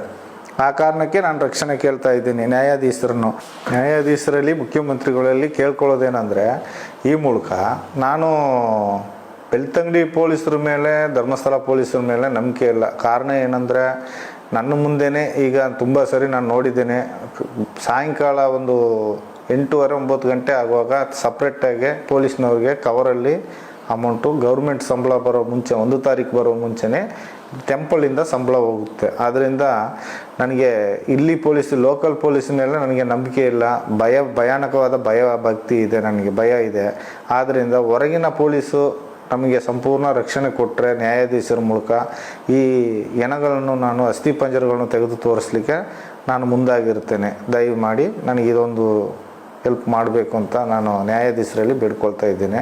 ತುಂಬ ಶಾಲೆ ಮಕ್ಕಳ ಡೆಡ್ ಬಾಡಿ ಸಿಕ್ಕಿತ್ತು. ಅದರಲ್ಲಿ ಒಂದು ಡೆಡ್ ಬಾಡಿ ಮಾತ್ರ ಊತಾಕ್ಬೇಕಾದ್ರೆ ಬುಕ್ಕು ಬ್ಯಾಗ್ ಸಮೇತ ಇತ್ತು. ಅದನ್ನು ಪೊಲೀಸ್ನವರೊಬ್ಬರು ಎತ್ತಿ ಓದುವಾಗ ಅದರಲ್ಲಿ ಅಡ್ರೆಸ್ ಪಟ್ರಾಮೆ ಅಂತಿತ್ತು. ಆಗ ನಾನು ಹೇಳಿದೆ, ಸರ್ ಅವ್ರನ್ನ ಕರೆಸಿ ಸರ್, ಹೋದರೆ ನಮಗೆ ಕೆಲಸ ಮಿಗ್ತದೆ, ಅವರೇ ತೊಗೊಂಡು ಹೋಗಲಿ ಅಂತ ಹೇಳಿದ್ದಕ್ಕೆ, ಬೇಡ ಮಾರೆ ಊತಾಕು ಅಂತೇಳಿ ಊತಾಕಿಸ್ಬಿಟ್ರು. ನಾನು ಮಣ್ಣು ಮಾಡಿಬಿಟ್ಟೆ. ಆದರೆ ಅದು ನನಗೆ ಬೇಜಾರಾದ ಸಂಗತಿ. ಯಾಕಂದರೆ ಅಡ್ರೆಸ್ ಇದ್ದು ಅವ್ರಿಗೆ ಹೋಗಿ ತಲುಪಲಿಲ್ಲ ಅಂತ ಐತೆ ಅಂತ ಒಂದು ಮನಸ್ಸಂಕಟ ಇರಲಿ. ಹಾಗೆ ಇನ್ನೊಂದು ಹೇಳ್ಬೇಕಂದ್ರೆ, STM ಶಾಲೆಯಲ್ಲಿ ಈಗ ನಮ್ಮ ಅಣ್ಣನ ಮಕ್ಕಳಿರ್ಬೋದು, ಅಕ್ಕನ ಮಕ್ಕಳಿರ್ಬೋದು, ಶಾಲೆಗೆ ಹೋಗ್ತಾಯಿದ್ರು. ಅವರು ಕೂಡ ಆಗ ಚಿಕ್ಕ ಮಕ್ಕಳಿರುವಾಗ ಸೌಜನ್ಯನ ಕ್ಲಾಸ್ಮೇಟು ಈ ಹೈಸ್ಕೂಲಲ್ಲಿ, ಧರ್ಮಸ್ಥಳ ಹೈಸ್ಕೂಲಲ್ಲಿ, ಅದು STM ಕಾಲೇಜಲ್ಲ, ಹೈಸ್ಕೂಲಲ್ಲಿ ಓದಬೇಕಾದ್ರೇ ಒಬ್ಬರು ಮಾಸ್ಟ್ರ್ ಅಂತೆ, ಅವರು PT ಮಾಸ್ಟ್ರು ಯಾರೂ ಗೊತ್ತಿಲ್ಲ, ಹೆಣ್ಣು ಮಕ್ಕಳನ್ನು ಪಾಠ ಹೇಳೋ ನೆಪದಲ್ಲಿ ಹೀಗೆ ಮೈಯೆಲ್ಲ ಮುಟ್ಟೋದೆಲ್ಲ ಮಾಡ್ತಿದ್ರಂತೆ. ಅದು ತುಂಬ ಸರಿ ನಮ್ಮ ಹುಡುಗಿಯರು ಶಾಲೆಗೆ ಹೋಗಲ್ಲ, ಯಾಕೆ ಹೋಗಲ್ಲ ಅಂತ ಕೇಳುವಾಗ ಬೈಯುವಾಗ ಆಗ ನಮಗೆ ನಿಜ ಹೇಳಿದರು. ಮತ್ತು ನಾವು ಇಷ್ಟು ದೊಡ್ಡ ವಿಷಯದಲ್ಲಿ ನಾವು ಹೋಗಿ ಹೆಗ್ಡೆಯವ್ರ ಹತ್ರ, ಸ್ವಾಮೀಜಿಯವ್ರ ಹತ್ರ ಹೇಳ್ಕೊಂಡು ಅದೆಲ್ಲ ದೊಡ್ಡದು ಮಾಡೋಕ್ಕಾಗಲ್ಲ ಅಂತೇಳಿ ಮಕ್ಕಳನ್ನೇ ಶಾಲೆ ಬಿಟ್ಟು ನಿಲ್ಲಿಸ್ಬಿಟ್ವಿ. ಹೀಗೆಲ್ಲ ನಡೀತದೆ. ಯಾಕಂದರೆ ಇಲ್ಲಿ ಧರ್ಮಸ್ಥಳ ವಠಾರದಲ್ಲಿ ಏನು ನಡೆದ್ರೂ ಆ ವಿಷಯವನ್ನು ಎತ್ತಿ ಹೇಳುವಂಥ ಶಕ್ತಿ ಜನರಿಗೆ ಯಾರಿಗೂ ಇಲ್ಲ. ಕಾರಣ ಏನಂದರೆ, ಇಲ್ಲಿ ಅನ್ನ ತಿನ್ನಬೇಕು, ಊಟ ಮಾಡಬೇಕು, ಜೀವನ ಸಾಗಿಸ್ಬೇಕು. ಅವರವರು ಜೀವನವನ್ನು ದಿನನಿತ್ಯ ಅವ್ರು ನೋಡೋದನ್ನು ಕಲ್ತ್ಕೋತಾರೆ ಜನಗಳು. ಯಾಕಂದರೆ ಅವರನ್ನು ಎದುರು ಮಾಡಿ ಮಾತಾಡುವಷ್ಟು ಶಕ್ತಿ ಯಾರಿಗೂ ಇಲ್ಲ. ಯಾಕಂದರೆ ಅದು ಮಾತಾಡಿದ್ರೆ ಆ ಮರು ದಿವಸ ಅವನನ್ನು ಖಾಲಿ ಮಾಡಿಸ್ತಾರೆ, ಇಲ್ಲ ಅಂದರೆ ಅವನನ್ನು ಜನ ಇಲ್ಲದಾಗೆ ಮಾಡಿಬಿಡ್ತಾರೆ. ಈಗ ಇತ್ತೀಚೆಗೆ ಹೊಸದಾಗೆ ಒಂದು ರೈಟ್ರು, ಈಗ ಸೌಜನ್ಯ ಕೇಸಿನಿಂದ ಮುಂಚೆ ಬಂದವರು ಅಂತ ನಾನು ನೆನ್ಕೊಂಡಿದ್ದೇನೆ, ಅವರು ಚಂದ್ರಶೇಖರಯ್ಯ ಅಂತ ಒಬ್ಬರು ಇದ್ದರು, ಬಂದವರು, ನಂತರ ಬಂದವರು ಇರ್ಬೋದು, ಹೇಳೋಕ್ಕಾಗಲ್ಲ, ಬಂದರು. ಅವರು ಹೆಡ್ ಕಾನ್ಸ್ಟೇಬಲ್ ಆಗಿ ಬಂದರು ಧರ್ಮಸ್ಥಳಕ್ಕೆ. ಅವರು ಬರಬೇಕಾದ್ರೆ 2 ಸೂಟ್ ಕೇಸಿಂದ ಬಂದರು. ಕೇರಳದವರು, ಅವರ ವೈಫು ಬಂದರು. ಮಾಹಿತಿ ಕಚೇರಿ ಮೇಲ್ಗಡೆ ರೂಮ್ ಮಾಡಿ ಕೊಟ್ಟರು ಸ್ವಾಮಿ ಹೆಗ್ಡೆಯವರು. ಅದರಲ್ಲಿ ವಾಸ ಮಾಡಿಕೊಂಡು ನಿರ್ವಹಿಸ್ಕೊಂಡಿದ್ರು. ಹಾಗೆ ಸಲೀಟ್ ಹಿಡ್ಕೊಂಡು ಹಾಗೆ ಹೀಗೆ ಒಳ್ಳೇದು ಮಾಡಿಕೊಂಡು ಕಾಲ ಕಳ್ಕೊಂಡು ಹೋಗ್ತಾಯಿದ್ರು. ಹೆಣಗಳನ್ನು, ಡೆಡ್ ಬಾಡಿಗಳನ್ನು ತೆಗೆದ್ರೆ ಅದರಲ್ಲಿರುವಂಥ ಆಭರಣ, ಒಂದು ಚಿನ್ನ, ಸರ, ಬೆಂಡೋಲೆ, ಕೈಬಳೆ, ಏನಾದರೂ ಚಿನ್ನದ ಐಟಮ್ ಸಿಕ್ಕಿದರೆ ಅದನ್ನು ತೊಳೆದು ಕೊಡಿ ಅಂತ ಹೇಳ್ತಾರೆ. ಅದು ಮೊದಲಿಂದಲೂ ಪೊಲೀಸ್ನವ್ರಿಗೆ ಕೊಡ್ತಾ ಇದ್ವಿ. ಅದು ನಮಗೆ ಮೊದಲಿದ್ದವರು ತೋರಿಸ್ತಿರ್ಲಿಲ್ಲ. ಬಟ್ ಇವ್ರ ಮೂಲಕ ನಮಗೆ ಕಣ್ಣಿಗೆ ಕಂಡು ಬಂತು. ಹೇಗಂದರೆ, ಅದನ್ನು ಬಿಚ್ಚಿ ನಾವು ಸೋಪ್ ಹಾಕಿ ತೊಳೆದು ಒಂದು ಕವರ್ಲ್ಲಿ ಹಾಕಿ ಅವ್ರ ಕೈಯಲ್ಲಿ ಕೊಟ್ಬಿಡೋದು. ಅವರು ತಗೊಂಡು ಹೋಗಿ ಏನು ಮಾಡೋದು, ಆ ಬಾಡಿಯನ್ನು ಬೆಳ್ತಂಗಡಿ ಆಚೆ ಈಚೆಲ್ಲ ಹೋಗಿ ಬರುವಾಗ ಫ್ಯಾನ್ಸಿ ಅಂಗಡಿ ಇದೆ, ಅಲ್ಲಿಗೆ ನನ್ನನ್ನು ಬುಲೆಟಲ್ಲಿ ಕರ್ಕೊಂಡು ಹೋದರು. ಹೋಗ್ಬೇಕಾದ್ರೆ ಸೇಮ್ ಆ ಫ್ಯಾನ್ಸಿ ಅಂಗಡಿಯನ್ನು ತೋರಿಸ್ತಾರೆ, ಇದೇ ಟೈಪು ತೆಗೆದುಕೊಡು ಅಂತ. ಅದೊಂದು 25-30 ರೂಪಾಯಿ ಕೊಟ್ಟು ಸೇಮ್ ಪರ್ಚೇಸ್ ಮಾಡ್ತಾರೆ. ನಾನು ಆಗಲೇ ಕೇಳಿದೆ, ಇದೇನು ಸರ್ ಹೀಗೆ ಮಾಡ್ತೀರಾ ಅಂತ. ಸುಮ್ಮನೆ ರೀ, ನಿಮ್ಗೇನ್ರಿ ಗೊತ್ತು, ಅದೆಲ್ಲ ಸರ್ಕಾರಕ್ಕೆ ಲೆಕ್ಕ ಕೊಡ್ಬೇಕ್ರಿ, ತೊಗೊಳ್ರಿ ಟೀ ಕುಡೀರಿ ಅಂತೇಳಿ 200 ರೂಪಾಯಿ ಕೊಟ್ಬಿಟ್ಟು ಅಲ್ಲಿಗೆ ನನ್ನನ್ನು ಸರಿ ಮಾಡಿದರು. ಮತ್ತು ನಾನು ಮಾತಾಡಲಿಲ್ಲ, ಪೊಲೀಸ್ನವ್ರ ವಿಷಯ ನಮ್ಗೆ ಯಾಕೆ ಬೇಕು ಅಂತ ಸುಮ್ಮನಾದೆ. ಈ ಥರ ನಮ್ಮ ಬೆಳ್ತಂಗಡಿ ಪೊಲೀಸು, ಧರ್ಮಸ್ಥಳ ಪೊಲೀಸು ಹೋಗ್ತಾ ಇದೆ. ಈ ಸೌಜನ್ಯ ಕೇಸಲ್ಲಿ ಈಗ ಹೇಳ್ಕೊಳ್ತಾ ಇರೋವಂಥ ಒಂದು 3-4 ಜನರದ ಕ್ಯಾರೆಕ್ಟ್ರ್ ನಾನು ಹೇಳೋಕ್ಕೆ ಇಷ್ಟಪಡ್ತೀನಿ. ಅವ್ರ ಕ್ಯಾರೆಕ್ಟರ್ ಹೆಂಗೆ ಅಂದರೆ, ನಾನೊಂದು 25 ವರ್ಷ ಕೆಲಸ ಮಾಡಿಕೊಂಡು ಅವ್ರನ್ನ ಫಾಲೋ ಮಾಡಿರೋ ಲೆಕ್ಕದಲ್ಲಿ ನನಗೆ ಗೊತ್ತಿದ್ದ ಮಟ್ಟಿಗೆ ಉದಯ್ ಜೈನ್ನ ಉದ್ದೇಶ ಏನಂದರೆ, ಅವನು ಈಗ ಪ್ಯಾಂಟ್ ಹಾಕ್ತಾನೆ, ಹಾಗೆಲ್ಲ ಪ್ಯಾಂಟ್ ಹಾಕೋದಿಲ್ಲ, ವೈಟು ಪಂಚೆ ಶರ್ಟ್ ಹಾಕ್ಕೊಂಡು ಆಟೋ ಓಡಿಸೋದು. ಇವರು ಎಲ್ಲರೂ ಲೈನಲ್ಲಿ ಬಂದು ಪ್ಯಾಸೆಂಜರ್ ಹಾಕ್ಕೊಂಡು ಹೋದರೆ ಇವನು ಮಾತ್ರ ಅಲ್ಲಿ ಹೋಗಿ ಪ್ಯಾಸೆಂಜರ್ ಹಾಕ್ಕೊಳ್ಳೋದು. ಮತ್ತು ಒಂದು ಅನಾಥನಾಗೆ ಅಂದರೆ ಆ ರಿಕ್ಷಾದಲ್ಲೇ ಮಲ್ಕೊಳ್ಳೋದು. ಬೆಳಗ್ಗೆ ಎದ್ದು ಎಷ್ಟೊತ್ತಿಗೂ ರಾತ್ರಿ 3 ಗಂಟೆ 2 ಗಂಟೆ ಎಷ್ಟೊತ್ತಿಗೂ ಅವನು ಬಾಡಿಗೆ ಓಡಿಸೋದು. ಆ ಥರ ಮಾಡಿಕೊಂಡು ಕಾಲ ಕಳೀತಿದ್ದ. ಉಜಿರೆ ಹೋದರೆ ಉಜಿರೆ ಸೈಡ್ ಮಲಗೋದು, ಅಲ್ಲಿ ಧರ್ಮಸ್ಥಳದಲ್ಲಿ ಪ್ರತಿಮಾ ಸ್ಟುಡಿಯೋದಲ್ಲಿ ಮಲ್ಕೊಳ್ಳೋದು, ಈ ಥರ ಮಾಡ್ತಾಯಿದ್ದ. ಈಗ ಸೌಜನ್ಯ ಕೇಸ್ನಿಂದಾಗಿ ಸ್ವಲ್ಪ ಅವ ದತ್ತುಪುತ್ರನಾಗಿ ಸ್ವಲ್ಪ ಇನ್ಫ್ಲುಯೆನ್ಸ್ ಆಗಿಬಿಟ್ಟಿದ್ದಾನೆ. ದೊಡ್ಡ ಒಂದು ಏನಪ್ಪ ಅಂದರೆ VIP ಥರ ಕಾಣ್ತಾ ಈಗ ಜನಗಳ ಪಾಪ್ಯುಲರ್ ಆಗಿದ್ದಾನೆ ಅಷ್ಟೇ. ಮತ್ತು ಇವನ ಉದ್ದೇಶ ಏನಂದರೆ, ಜನಗಳನ್ನ ಈಗ ಬಾಹುಬಲಿ ಬೆಟ್ಟಕ್ಕೆ ಕರ್ಕೊಂಡು ಹೋಗ್ಬೇಕಾದ್ರೆ ಪ್ಯಾಸೆಂಜರ್ನ ಕರ್ಕೊಂಡೋಗಿ ಬಿಟ್ಬಿಡ್ತಾನೆ. ಅವರು ಬಾಹುಬಲಿ ಬೆಟ್ಟ ಸುತ್ಕೊಂಡು ಬರೋಷ್ಟೊತ್ತಿಗೆ ಇವನೇನು ಮಾಡೋದು, ಒಂದು ಟವಲ್ನ ತೆಗೆದು ಮಡಿ ಮೇಲೆ ಹಾಕ್ಕೊಳ್ತಾನೆ. ಮಡಿ ಮೇಲೆ ಹಾಕ್ಕೊಬಿಟ್ಟು ಈ ನಾವು ಅದನ್ನು ನ್ಯಾಯಾಧೀಶರಿಗೆ ಹೇಳಲಿಕ್ಕೆ ಸಂಕೋಚ ಪಡುತ್ತೆ, ವರ್ಡ್ ಯಾವ ಥರ ಬಳಸಬೇಕು ಅಂತ. ಅವನ ಒಂದು ಈ ಕೆಟ್ಟ ಚಟ ಅಂದರೆ ನಾವು ಹಳ್ಳಿ ಭಾಷೆಯಲ್ಲಿ ಹೇಳ್ಬೇಕಂದ್ರೆ ನಿಜವಾಗೂ ಜಟ್ಕ ಹೊಡಿಯೋದು ಅಂತ ಹೇಳ್ತಾರೆ, ಕೈ ಜಟ್ಕ. ಆ ಥರ ಕೈ ಹಿಡ್ಕೊಂಡು ಕುಳ್ಕಾಡಿಸ್ಕೊಳ್ತಾ ಇರ್ತಾನೆ. ಏನಪ್ಪ ಇವನು ಕೈ ಕುಳ್ಕಾಡಿಸ್ತಾನೆ ರಿಕ್ಷಾದಲ್ಲಿ ಕೂತ್ಕೊಂಡು ಅಂತ ನೋಡಿದ್ರೆ ನಮ್ಮ ಕೆಲಸ ಕಸ ಗುಡಿಸೋದು, ಬೆಂಕಿ ಕೊಡೋದು. ನಾವು ಗಂಡ ಹೆಂಡತಿ ಆ ಕೆಲಸ ಮಾಡ್ತಾ ಇರ್ತೀವಿ. ನಮ್ಮನ್ನು ಕರಿತಾನೆ, ನಾನು ಅಲ್ಲಿಗೆ ಹೋಗ್ತೇನೆ. ಹೋಗುವಾಗ ಹಿಡ್ಕೊಂಬಾರೆ ಕೈಯಲ್ಲಿ ಅಂತ ಹೇಳ್ತಾನೆ. ನಾವು ಅದನ್ನು ಅವನ ಕೈಯಲ್ಲಿ ಇಟ್ಕೊಳ್ಬೇಕಂತ, ಅವನ ಒಂದು ಯಂತ್ರವನ್ನು ನಾವು ಕೈಯಲ್ಲಿ ಇಟ್ಕೋಬೇಕು ಅಂತ ಹೇಳ್ತಾನೆ. ಈ ಭಾಷೆಯನ್ನು ನಾನು ನ್ಯಾಯಾಲಯ ಮುಂದೆ ಹೇಳಲಿಕ್ಕೆ ನನಗೆ ಸಂಕೋಚ ಆಗುತ್ತೆ. ಅವನು ಆ ಥರ ಒಂದು ಕ್ರೂರವಾದ ಒಂದು ಇದು ಮಾಡ್ತಾರೆ. ಏನು ಮಾರೆ ಹೆಣ್ಮಕ್ಳಿದ್ದಾರೆ, ಹೆಂಗಸ್ರಿದ್ದಾರೆ, ಈ ಥರ ಎಲ್ಲ ಮಾಡ್ತೀಯ, ನಾಚಿಕೆ ಆಗಲ್ವ ಅಂದರೆ ಅದೆಲ್ಲ ಏನಾಗಲ್ಲ ಮಾರೆ, ಹಿಡ್ಕೊಂಬಾರೆ ಏನಾಗಲ್ಲ, ನೋಡು ಹೇಗಿದೆ ನಂದು, ಹೇಗಿದೆ ನೋಡು ಅಂತ ಹೇಳ್ತಾನೆ. ಆ ಥರದ ಒಂದು ದೊಡ್ಡ ಕ್ರೂರ ಪಾಪಿ ಅಂದರೆ ದೊಡ್ಡ ಕ್ರೂರ ಪಾಪಿ. ಯಾಕಂದರೆ ಅವನು ಎಲ್ಲಿ ಬೇಕೋ ಆ ಥರ ಒಂಟಿ ಹೆಂಗಸ್ರೆಲ್ಲ ಸಿಕ್ಕಿದ್ರೆ ಬಾಡಿಗೆ ಮಾಡೋ ಥರ ಹೋಗೋದು, ಕರ್ಕೊಂಡು ಹೋಗೋದು. ಕೆಲವೊಂದು ಯಾತ್ರಿಕರು ಬರ್ತಾರೆ, ಒಂಟಿ ಮಹಿಳೆಯರು, ಅವ್ರ ಊರಿನಲ್ಲೆಲ್ಲ ಪಾಪ ಅವ್ರಿಗೇನೋ ಕಷ್ಟ ಸಮಸ್ಯೆ ಪರಿಹಾರ ಇರದೇ ಇರುತ್ತೆ, ಬರ್ತಾರೆ ದೇವ್ರ ಸನ್ನಿಧಾನದಲ್ಲಿ ಏನಾದರೂ ಒಂಚೂರು ಬೇಡ್ಕೊಂಡು ಹೋಗೋಣ ಅಂತ, ಅಂಥವ್ರನ್ನೇ ಟಾರ್ಗೆಟ್ ಮಾಡೋದು ಇವನ ಕೆಲಸ. ಆ ಹೆಂಗಸ್ರನ್ನು ಕರ್ಕೊಂಡು ಹೋಗೋದು, ಎಲ್ಲಾದರೂ ಒಂದು ಕಡೆ ಕಾಡು ಇದ್ದ ಕಡೆ ಹೋಗೋದು, ಏನೋ ಮಜಾ ಮಾಡೋದು, ಅವ್ರಿಗೆ ಕಾಸು ಕೊಡ್ತಾನೆ ಇಲ್ವೋ ಗೊತ್ತಿಲ್ಲ. ಈ ಥರದ ಉದ್ಯೋಗದಲ್ಲಿ ಅವನು ತುಂಬ ತೊಡಕೋತಾನೆ.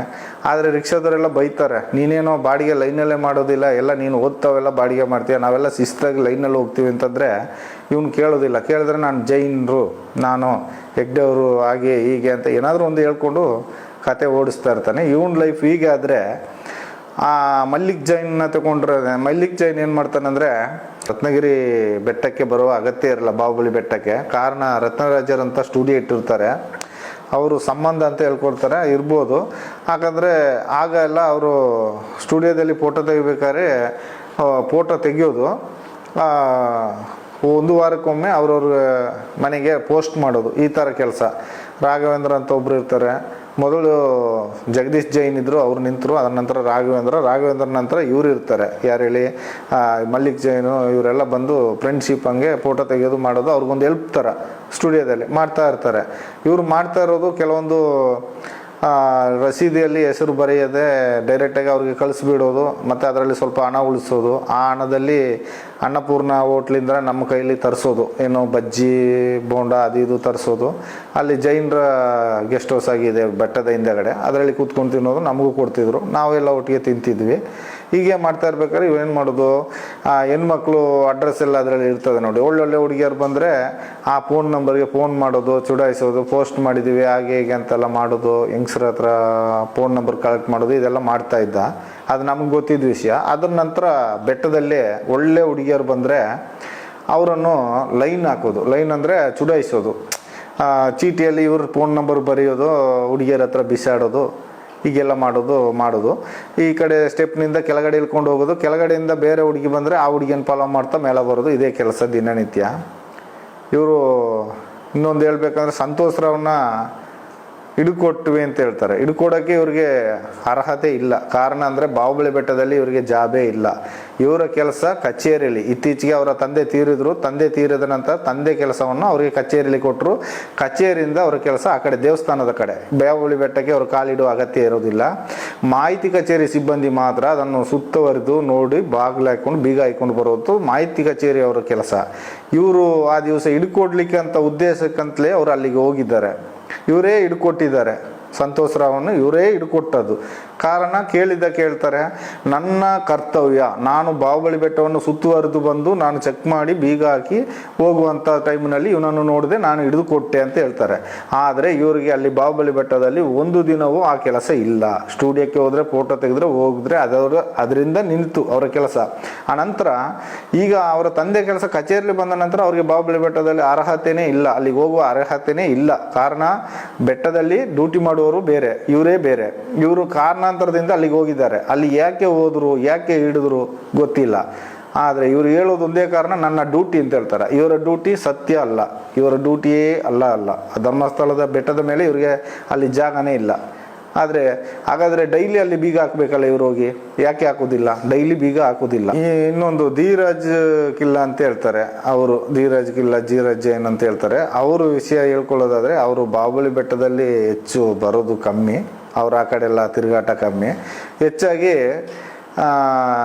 ಹರ್ಷೇಂದ್ರ ಹೆಗ್ಡೆ ಅಂತಾರಲ್ಲ, ವೀರೇಂದ್ರ ಹೆಗ್ಡೆ ಅವರ ತಮ್ಮನ ಮಗ ನಿಶ್ಚಲ್ ಜೈನ್ ಅವರ ಒಟ್ಟಿಗೆ ಆಟ ಆಡ್ಕೊಂಡು ಓಡಾಡ್ಕೊಂಡು ಅವರೊಟ್ಟಿಗೆ ಇರುವಂಥದ್ದು. ಇವರ ಒಟ್ಟಿಗೆ ಇವರು ಕಲೆಕ್ಷನ್ ಇಟ್ಕೊಂಡದ್ದು ಯಾರು, ಉದಯ್ ಜೈನ್ ಮತ್ತು ಮಲ್ಲಿಕ್ ಜೈನ್ ಕಲೆಕ್ಷನ್ ಇಟ್ಕೊಂಡದ್ದು. ಇವರು ಅವರೊಟ್ಟಿಗೆ ಓಡಾಡಿಕೊಂಡು ಒಡನಾಟದಲ್ಲಿ ಇದು ಮಾಡ್ಕೊಳ್ತಾರೆ. ಹೊರಗಿನ ಪ್ರಪಂಚಕ್ಕೆ ಅವರು ಕಾಣಿಸ್ಕೊಳ್ಳೋದಿಲ್ಲ, ಒಳಗಿನ ಪ್ರಪಂಚಕ್ಕೆ ಅವರು ಇರ್ತಾರೆ ಇವರೊಟ್ಟಿಗೆ. ಇವ್ರ ನಡವಳಿಕೆ ಈ ಥರ ಹೋಗುತ್ತಾ ಇರುತ್ತೆ. ಈ ಹಿಂದೆ ಅದು ಮೊದಲೇ ಚಿನ್ನಯ್ಯ ಅಂತ ಒಬ್ಬರು ಇದ್ದರು, ಹರ್ಷೇಂದ್ರ ಗೇಟ್ ಕೀಪರು.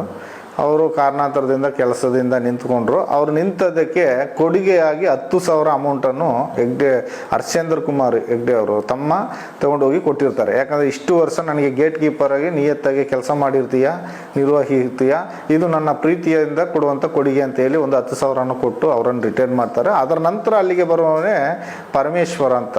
ಪರಮೇಶ್ವರ ಬಂದು ಅವ್ನು ಗೇಟ್ ಕೀಪರ್ ಆಗಿರ್ತಾನೆ. ಇವರ ಹೆಗ್ಡೆ ಅವರ ತಮ್ಮನ ಗೇಟ್ ಕೀಪರ್ ಅಂದರೆ ಸಣ್ಣದನಿಗಳಿಗೆ ಒಂದು ಗೇಟ್ ಕೀಪರ್ ಆಗಿ ಇರ್ತಾನೆ.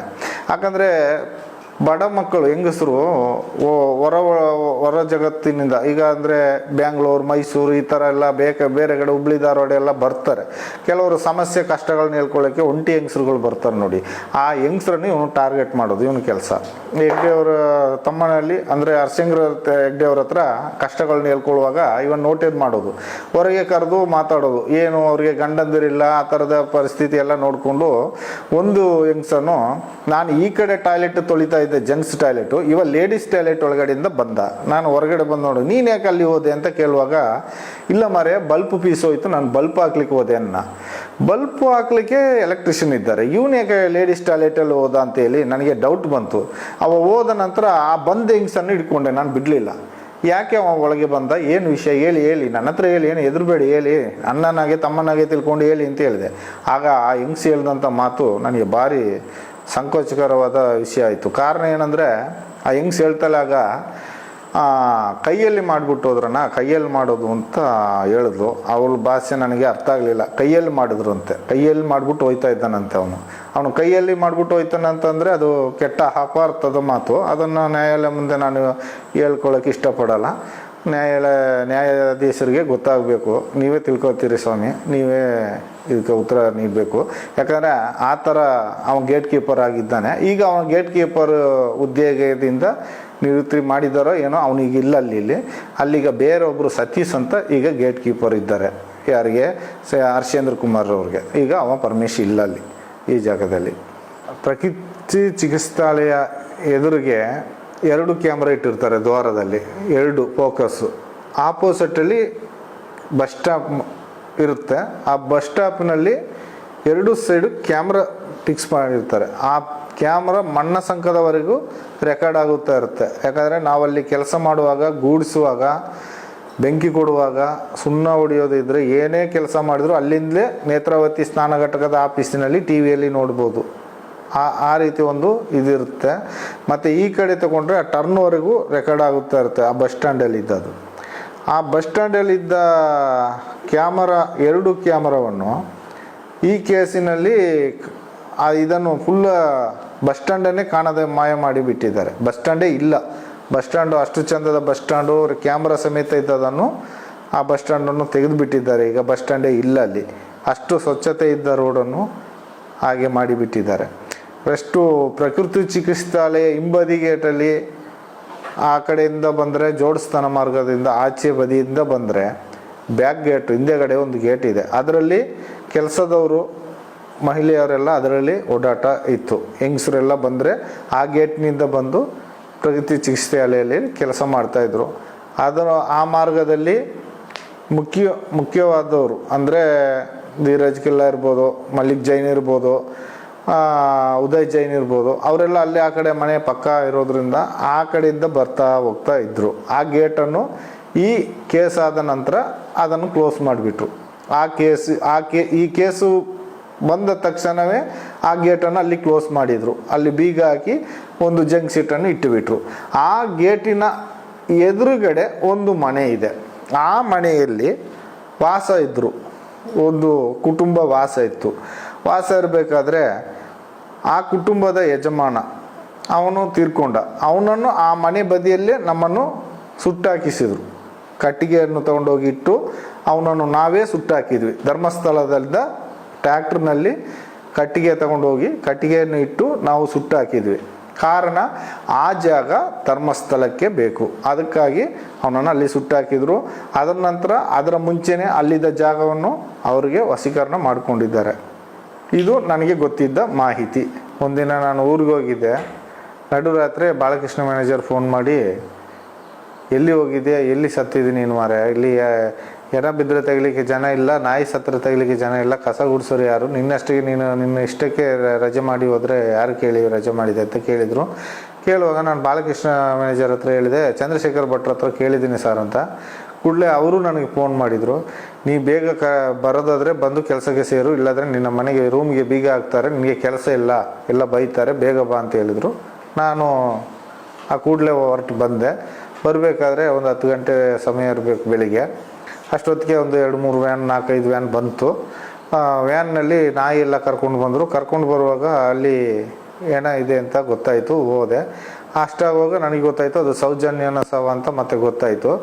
ಇವಾಗ ಬಂದವರು ಮಂಗಳೂರಿಂದ ಪೊಲೀಸ್ನವರು ಯಾರು ಬಂದರು ಈ ಕಾರ್ನಲ್ಲಿ, ಇವರೆಲ್ಲ ಯಾರು ಡೆಡ್ ಬಾಡಿ ಇದ್ದ ಜಾಗಕ್ಕೆ ಹೋಗಲಿಲ್ಲ. ಬೆಳ್ತಂಗಡಿ ಪೊಲೀಸು, ಧರ್ಮಸ್ಥಳ ಪೊಲೀಸ್ ಮಾತ್ರ ಡೆಡ್ ಬಾಡಿ ಹತ್ರ ನಿಂತರು. ಅಲ್ಲದೆ ಇವರೆಲ್ಲ ರೋಡ್ನಿಂದ ಹೊರಗಡೆ ನಿಂತ್ಕೊಂಡ್ರು. ಮತ್ತು ಅವರು ಏನು ಮಾಡಿದ್ರು, ಅರ್ಧ ಗಂಟೆ 1/4 ಗಂಟೆ ಕಾರ್ಯಾಚರಣೆ ಮಾಡಿ ಪೊಲೀಸ್ನವರು ನಾಯಿ ಕರ್ಕೊಂಡು ಹೊರಟರು. ಮತ್ತು ಡೆಡ್ ಬಾಡಿ ತಗೊಂಡು ಹೋದರು.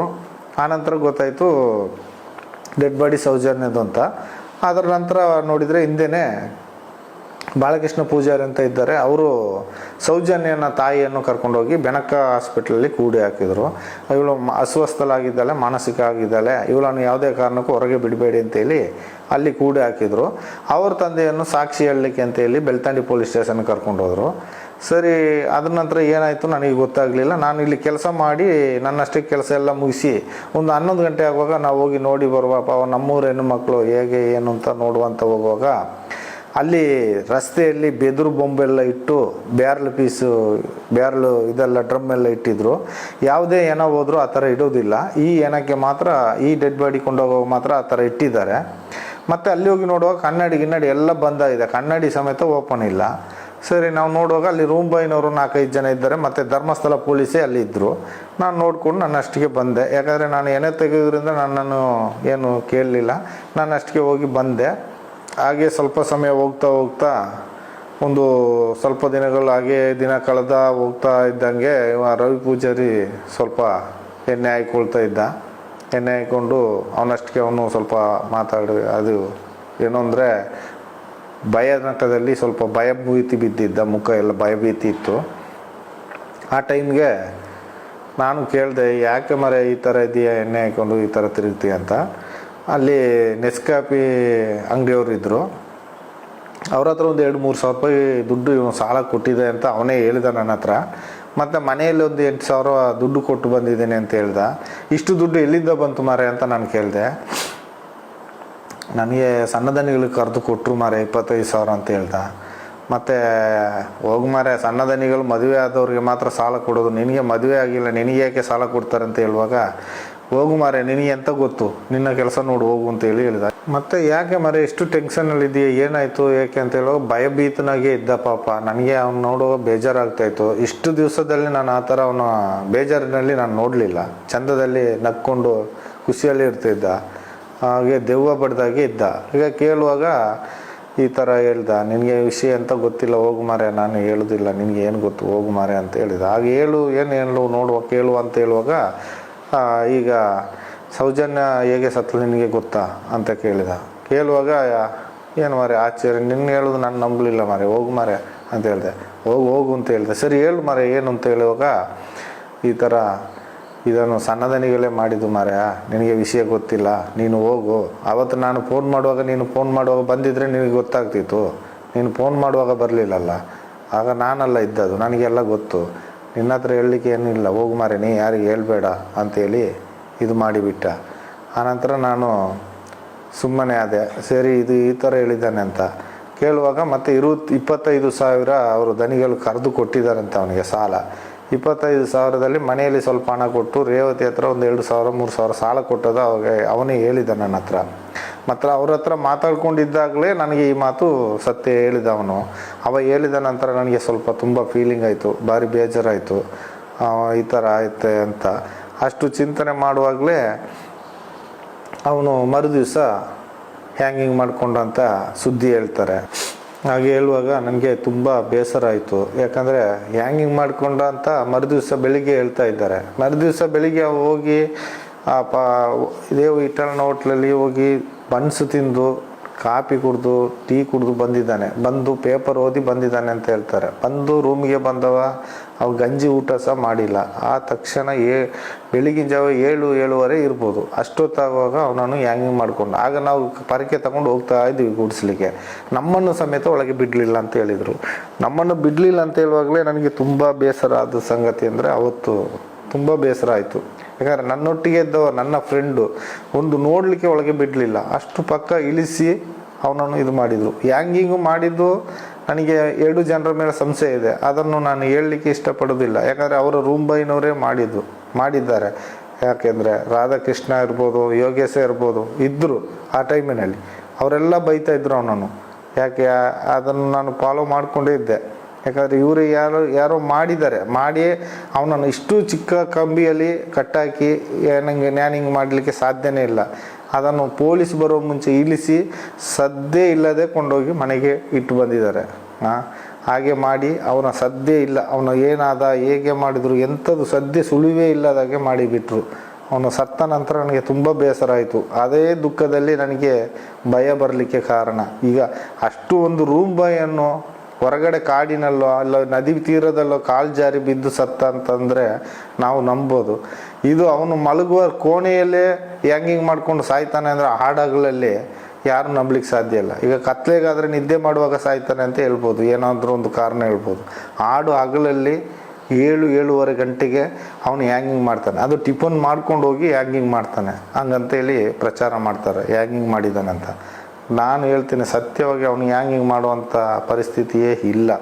ಅಷ್ಟು ಒಳ್ಳೆ ಹುಡುಗ. ಈ ವಿಷಯ ಹೊರಗೆ ಬಂದ ತಕ್ಷಣವೇ ಅವನನ್ನು ಕೊಂದಾಕಿಬಿಟ್ರು. ಹೀಗೆ ಕೆಲವು ಸಾಕ್ಷಿಗಳನ್ನು ಕೊಂದಾಕಿಬಿಟ್ಟಿದ್ದಾರೆ, ಕೆಲವೊಂದು ಜನರನ್ನು ಸಾಯಿಸಿಬಿಟ್ಟಿದ್ದಾರೆ, ಸಸ್ಪೆನ್ಸಲ್ಲೇ ಮುಗಿಸಿಬಿಟ್ಟಿದ್ದಾರೆ. ಇದು ನಮಗೆ ಅರಿವಾಯಿತು, ಇದ್ರ ಅರಿವಾಯಿತು. ಇನ್ನು ನಮ್ಮನ್ನು ಕೊಲ್ಲಲಿಕ್ಕೆ ಹೆಚ್ಚು ದಿನ ಇಲ್ಲ. ನಾವು ಬದುಕಿದರೆ ಎಲ್ಲಿಯಾದರೂ ಭಿಕ್ಷೆ ಎತ್ತು ಬದುಕುವ. ಈ ಧರ್ಮಸ್ಥಳದ ಅನ್ನಧರ್ಮ ಇಲ್ಲಿಗೆ ಮುಗೀತು ಅಂತೇಳಿ ತೀರ್ಮಾನ ಮಾಡಿದ್ವಿ. ನಾವು ಅಲ್ಲಿಗೆ ಊರು ಬಿಡಲಿಕ್ಕೆ ರೆಡಿಯಾಗಿದ್ವಿ. ನಾನೀಗ ಕೇಳ್ಕೊಳ್ಳೋದೇನೆಂದರೆ, ಮಾನ್ಯ ಮುಖ್ಯಮಂತ್ರಿಗಳಿಗೂ ಮಾನ್ಯ ನ್ಯಾಯಪೀಠ ದೇವರುಗಳಿಗೂ ಒಂದೇ ವಿಶೇಷವಾಗಿ ಪೊಲೀಸ್ ಅಧಿಕಾರಿಗಳಿಗೂ ನಾನೊಂದು ಬೇಡಿಕೆ ಏನಂದರೆ, ಇದುವರೆಗೂ ನಾನು ಊತಾಕಿದ ಹೆಣಗಳನ್ನು ಪೊಲೀಸರಿಗೆ ಗಮನಕ್ಕೆ ಇಲ್ಲದೆ ಊತಾಕಿದ ಹೆಣಗಳನ್ನು ನನಗೆ ರಕ್ಷಣೆ ಕೊಟ್ಟು ನೀವು ನೋಡಿದರೆ ಸ್ವಾಮಿ, ನಾನು ದಯವಿಟ್ಟು ಅದನ್ನೆಲ್ಲ ನಾನು ತೆಗೆದು ತೋರಿಸ್ಬಿಡ್ತೇನೆ. ಆದರೆ ಅಡ್ರೆಸ್ಸು ವಿವರ ಏನೂ ಇಲ್ಲದೆ ಊತಾಕಿದ ಹೆಣಗಳು, ಆ ಆತ್ಮಗಳಿಗಾದರೂ ಶಾಂತಿ ಸಿಗ್ಬೋದು ಅಂತ ನಾನು ಮನಸ್ಸಲ್ಲಿ ನೆನೆಸ್ಕೊಂಡಿದ್ದೇನೆ. ಇನ್ನು ಮೇಲಾದರೂ ದಯವಿಟ್ಟು ಇದೊಂದು ಅವಕಾಶ ಮಾಡಿಕೊಡಿ ಸ್ವಾಮಿ. ಯಾಕಂದರೆ ನನ್ನ ಮನಸ್ಸಲ್ಲಿ ವೇದನೆ ಆಗಿದೆ. ಯಾಕಂದರೆ ನನ್ನ ಫ್ರೆಂಡನ್ನು ಕಳ್ಕೊಂಡೆ, ನನ್ನ ಜೀವ ಉಳಿದಿರೋದು ಹೆಚ್ಚಿನ ವಿಷಯ. ಇನ್ನು ಗೊತ್ತಾದರೆ ನನ್ನನ್ನು ಕೊಲ್ಲಲಿಕ್ಕೆ ರೆಡಿ ಇದ್ದಾರೆ. ನಾನು ಅದರಿಂದಲೇ ಈ ಬೇಡಿಕೆ ನಿಮ್ಮ ಮುಂದೆ ಇಟ್ಟಿದ್ದೇನೆ. ನನಗೆ ರಕ್ಷಣೆ ಕೊಟ್ಟು ನೀವು ದಯಮಾಡಿ ನನಗೊಂದು ಉಪಕಾರ ಮಾಡಿದರೆ, ನಾನು ಎಲ್ಲೆಲ್ಲಿ ಹೆಣ ಊತಾಕಿದ್ದೀನೋ ಅಷ್ಟು ಹೆಣಗಳನ್ನು ನಾನು ತೆಗೆದು ತೋರಿಸ್ತೇನೆ. ನೀವು ಆ ಉಳಿದ ಈಗ ಹೆಣಗಳು ಕಮ್ಮಿ ಆಗಿದೆ, ಈಗ ಹೆಣಗಳೇ ಬೀಳೋದಿಲ್ಲ ಅಂತ ಹೇಳಿದ್ದಾರೆ. ಅದು ಸಂತೋಷದ ಸುದ್ದಿ. ಆದರೆ ಇದ್ರ ಮುಂಚೆ ನಾವು ಊತಾಕಿದ ಹೆಣಗಳಿಗೆ ನಾನು ಪ್ರಾಯ ಪರಿಸ್ಥಿತಿ ಬೇಡ್ಕೊಳ್ತಾ ಇದ್ದೀನಿ. ಇದೊಂದು ಉಪಕಾರ ಮಾಡಿಕೊಡಿ ಸ್ವಾಮಿಗಳೇ. ಇದೇ ನಾನು ಬೇಡ್ಕೊಳ್ಳೋದು, ಕೊನೆಯಾಗಿ ನಾನು ಬೇಡ್ಕೊಳ್ತಾ ಇದ್ದೀನಿ ನಿಮ್ಮ ಹತ್ರ. ಯಾಕಂದರೆ ಕೊನೆಯ ಆಸೆ ಇದು. ನಾನು ಇನ್ನು ಎಷ್ಟು ದಿವಸ ಬದುಕ್ತೀನಿ ಅಂತ ಗೊತ್ತಿಲ್ಲ. ನನ್ನ ಯಾವುದೇ ಕುಟುಂಬಗಳಿಗೆ ಆಗಲಿ, ನನ್ನ ಸ್ವಂತ ಜನಗಳಿಗಾಗಲಿ, ನನ್ನ ಅಣ್ಣ ತಮ್ಮಂದಿರು, ಅಕ್ಕ ತಂಗಿ ಇರ್ಬೋದು, ನನ್ನ ಯಾವುದೇ ಒಂದು ಜೀವ ಹಾನಿ ಆದರೆ ಧರ್ಮಸ್ಥಳ ಮೇಲ್ವಿಚಾರಕರೇ ನನ್ನ ಮೇಲೆ ಹಲ್ಲೆ ಮಾಡಿ ಕೊಳ್ತಾರಲ್ಲದೆ ಬೇರೆ ಯಾರು ನನ್ನ ಜೀವಕ್ಕೆ ಹೊಣೆಗಾರಿಕೆ ಇಲ್ಲ. ಇದನ್ನು ನನ್ನ ಮನಸ್ಫೂರ್ತಿಯಾಗಿ ಹೇಳ್ಕೊಳ್ತಾ ಇದ್ದೇನೆ. ಇದು ಕೊಡೇ ಬೇಡಿಕೆ ನಂದು ಸ್ವಾಮಿ.